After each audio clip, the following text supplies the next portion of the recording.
नमस्कार, जय हिंद, जय Bharat and welcome to Dave talks. This is Adi Achan. जैसा मैंने आपको पहले रिपोर्ट किया था, अमेरिकन फार्मर्स की तरफ से ट्रंप के ऊपर काफी प्रेशर आ रहा है।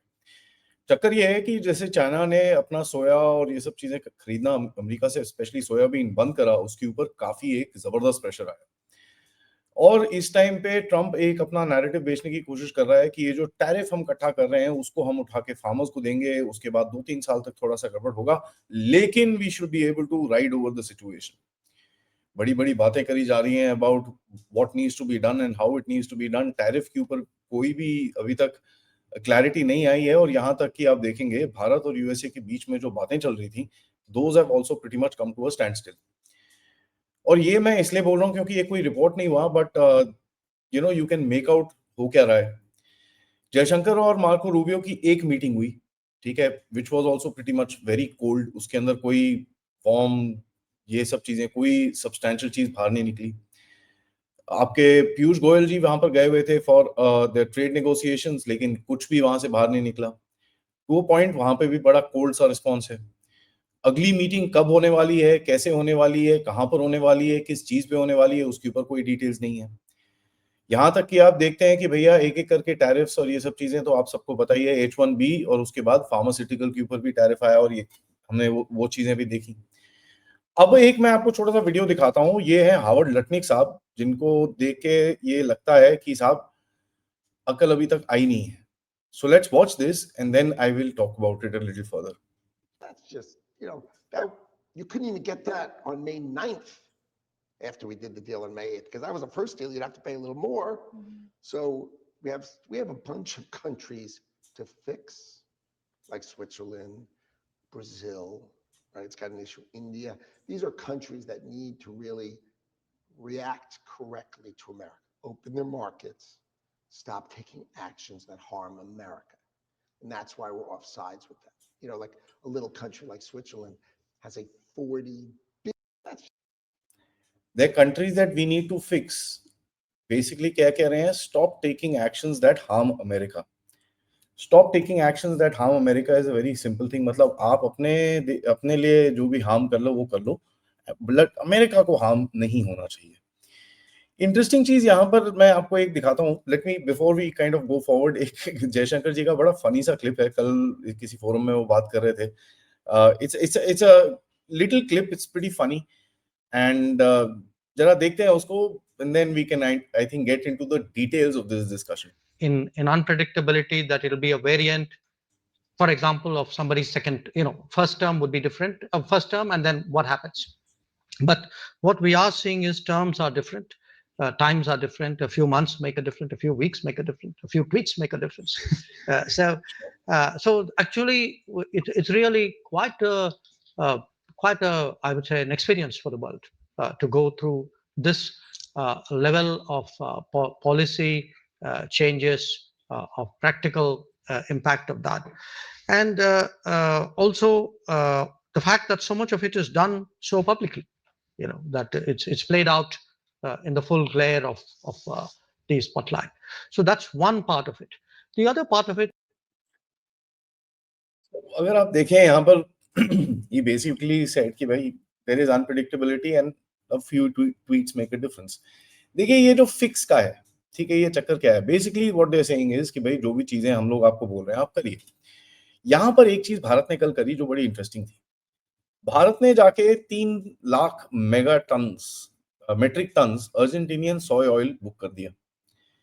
अब हुआ क्या है, अर्जेंटीना की इकोनॉमी जा रही है कच्चे के डिब्बे में। बाय द वे ट्रम्प पड़ा, उसको बोल रहा था ओ मिले इज द नेक्स्ट वन, ये वो सब कुछ इन लोगों ने चीजें बोली हैं। एंड टू अ पॉइंट आपको मैं एक चीज बताऊं कि इनकी इतनी हालत खराब हो रखी है about this Milei business that they had to come inside and kind of save the situation. उस बंदे की इकोनॉमी इतनी डाउन है कि America has had to come and literally save the situation. और इसके ऊपर कल एक टेक्स्ट मैसेज था, वो क्या नाम है, स्कॉट बेसेंट का, वो काफी वायरल हो रहा था, जिसके ऊपर काफी चीजें लिखी हुई थी। Let me just read this out. Finally a heads up, I am getting more information that it is highly unfortunate we bailed out Argentina yesterday. In return, Argentina removed their export tariffs on grams. Argentina sold a bunch of soybean to China at a time we should be normally selling it to China. Soy prices are dropping further of it. Now China को तो बेचा हम भी जाके बीच में आपने सोया oil खरीद लिया, तो उससे भी एक और इनको शॉक लगा होगा। तो ये बेसिकली 3-4 दिन पुरानी बात है जो मैंने आपको बताया था with regards to this text message जो बस बेसेंट का एक उसके फोन की फोटोग्राफ ली गई है, वो काफी वायरल हुआ था। उसके बाद जाके आपने ये चीज और कर दी। ना होता क्या है, अर्जेंटीना ने टैक्स हॉलिडे कर रखी है क्योंकि he needs to literally get some money inside. India ने देखा यार इधर उधर वैसे भी मलेशिया चूचू चूचू कर रहा था, तो आपने जाके वहां से उठा लिया, बिकॉज ये पाम ऑयल और ये सब चीजें यू नो ऑयल का वहां से काफी कुछ आता था। तो now you been able to actually refix that also. और अगर इसके ऊपर आप एक लॉन्ग टर्म डील करो तो ये काफी हद तक एक पॉजिटिव आ जाएगा। नाउ यूएस का लेवरेज देखिए, अभी यहाँ पर फार्मर्स को एज इट इज ये लोग बोलने की कोशिश कर रहे हैं, नहीं नहीं नहीं आपको हम देखेंगे, वी विल डू दिस, आपको टैरिफ के पैसे हम देंगे, all that they are trying to tell him, but India and China literally bypass the entire US beans. और यूएस का अगर ये इतना बड़ा स्टॉक ये वेस्ट होगा, they would get the biggest hit back as far as their farmers are concerned. देखिए होता क्या है कि अमेरिका के अंदर इस टाइम पे काफी इंस्टेबिलिटी है as far as all this is concerned, and you're seeing that farmers का pressure to a point that Trump ने 3 बारी पिछले हफ्ते में ये चीज मेंशन करी है। देखिए times are very very different. अभी इतना ग्लोबलाइज्ड वर्ल्ड है, people are in touch with each other here and there. जहां पर इधर से उधर नहीं होता, there is a price taker price chooser advantage which always gets. And जिस तरह से आपने अपने रिलेशंस खोल रखे हैं दुनिया के अंदर, people who are in crisis will contact you independently, you know, excuse me, with regardless to whatever is happening. Now interesting चीज यहाँ पर और भी है कि अगर आप देखेंगे जिस तरह से अभी पिछले 2-3 दिनों से ये पूरी पॉलिटिक्स चल रही है, where जयशंकर जी का भी स्पीच आया वहां पर, and you are seeing that एक एक एक तरह से कहीं ना कहीं it is becoming quite as well evident कि यूएस को ये समझ में नहीं आ रहा कि he can't do this anymore.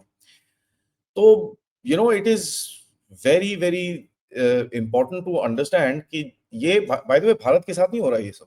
South Korea के साथ कोई $3.5 बिलियन की इन लोगों ने डील करनी थी कि यहाँ पर साउथ कोरिया को कैश देना था।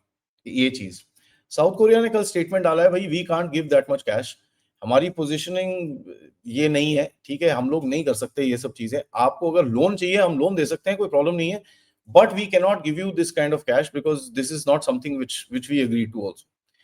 Now साउथ कोरिया ने ही हिट डाउन करा, जापान की तरफ से आप देख रहे हैं सब कुछ आ रहा है, you got India hit back which is coming in, but these guys are doubling down in terms of the fact कि आपको दिखता है कि ये they are wanting to ensure कि भाई कहीं ना कहीं से कुछ ना कुछ कोई तो बैठ जाए कहीं कहीं पे, and you will figure out कि भाई ओ वी वन। इसके ऊपर कहीं ना कहीं जोक्स चल रहे हैं कि ट्रम्प एक फोन कॉल का वेट कर रहा है शी जिनपिंग या किसी से, एंड उसने वो फोन करता है किसी और चीज के लिए, ट्रम्प कहता है कि भाई he just picks up the phone and says hi अच्छा so and so, अच्छा ओके ओके बाय, ठक, and he puts the phone down, and उसका बंदा वहां पर खड़ा है, spoke to so and so and he agreed that Trump is the greatest president in history.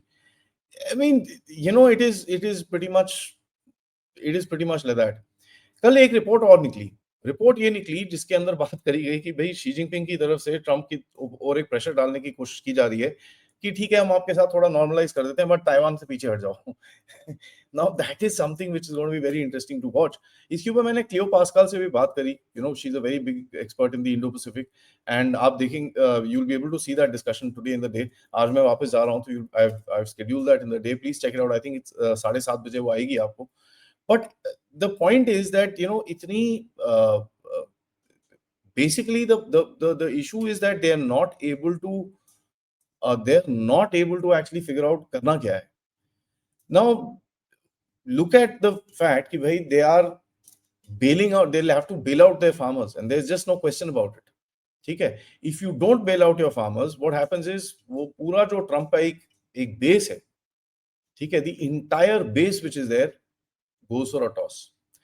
So it is like a Pakistan. By the way, Pakistan के ऊपर मैं आपके साथ अपडेट करूंगा, but Pakistanis are it's like a Pakistani who saying भैया हम जीत गए।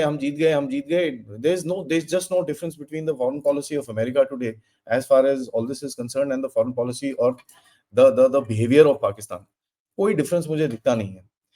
Finally देखिए एक चीज बड़ी क्लियर है कि what India is doing is basically showing its independence, and that is the bottom line. वही चीज आपसे वो बोल रहे हैं कि भाई, as the first video मैंने आपको जो दिखाया of Howard Lutnick talking like that, देखिए, they want us to give up our interest for theirs, and ये चीज की हिपोक्रेसी आप देखते हैं कि भैया भारत को बोलते हैं आप रशियन तेल मत खरीदो, बट एक्सॉन के साथ रोजनेफ्ट की जो एक 150 मिलियन बैरल्स उसके जो वहां पर पड़े हुए हैं, वो उसको $4 बिलियन का लॉस है, तो पीछे से एग्रीमेंट कर लिया कि तू जाके बात कर ले, कोई टेंशन नहीं है, मैं देख लूंगा.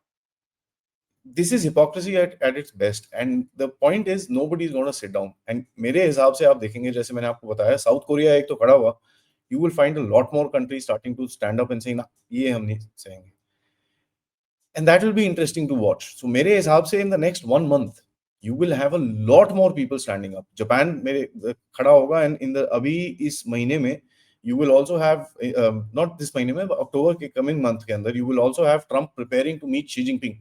वो एक बहुत बड़ा इवेंट की तरह ये लोग बोलने वाले हैं कि भाई ये बहुत बड़ा इवेंट है, एपैक समिट में ये दोनों की मीटिंग होगी. कंसिडरिंग जिस तरह की टेंशंस हैं इन दोनों के बीच में, I don't think anything substantial will come out. The point being कि भाई ये इसी तरह से इसने पुतिन का भी ये चीजें करी थी, but we all know what came out of that. So he's got a, जितना उसने प्रॉमिस करा था, he has nothing to deliver right now. तो अभी वो चार्ली कर्क और इन चीजों के बीच में पॉलिटिसाइज कर रहा है अपने आप को, but on the ground he's not been able to deliver anything because none of the countries have actually listened to him. And with this kind of rhetoric coming out, I don't think that is happening from anyone anytime soon. Thank you for watching this video. Video को like करिए, subscribe करिए, and share this with your friends and families. And आप लोग इस channel की तरफ contribute करना चाहते हैं, you can do so by using the QR code, या पेपैल, या फिर सुपर स्टिकर, सुपर चैट्स. नमस्कार, जय हिंद, जय भारत.